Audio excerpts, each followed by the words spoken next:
మిత్రులారా, మీరు జీవితంలో 1,00,00,000 రూపాయలు సంపాదించడం కంటే ఆ 1,00,00,000 రూపాయలు ఎక్కడ ఇన్వెస్ట్మెంట్ చేయాలో తెలుసుకోవడమే పెద్ద విషయం. చాలామంది ఎక్కువ సంపాదించడానికి సంవత్సరాలు కష్టపడుతుంటారు, కానీ కొందరు సరైన సమయంలో సరైన చోట పెట్టుబడి పెట్టి సంపదను ఎన్నో రెట్లు పెంచుకుంటారు. పని మీకు జీవితం ఇస్తుంది, కానీ అసెట్స్ మీ జీవితానికి స్వేచ్ఛనిస్తాయి. డబ్బు బ్యాంకులో ఉంటే వడ్డీ వస్తుంది, కానీ అదే డబ్బు సరైన ప్లాట్ పైన ఇన్వెస్ట్మెంట్ చేస్తే విలువ పెరిగే అవకాశం ఉంటుంది.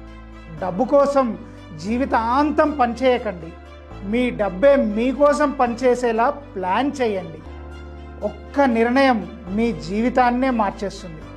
ఇప్పుడే ఒక ప్లాట్ పైన ఇన్వెస్ట్మెంట్ చేయండి, మీ లైఫ్కే అది టర్నింగ్ పాయింట్ అవుతుంది.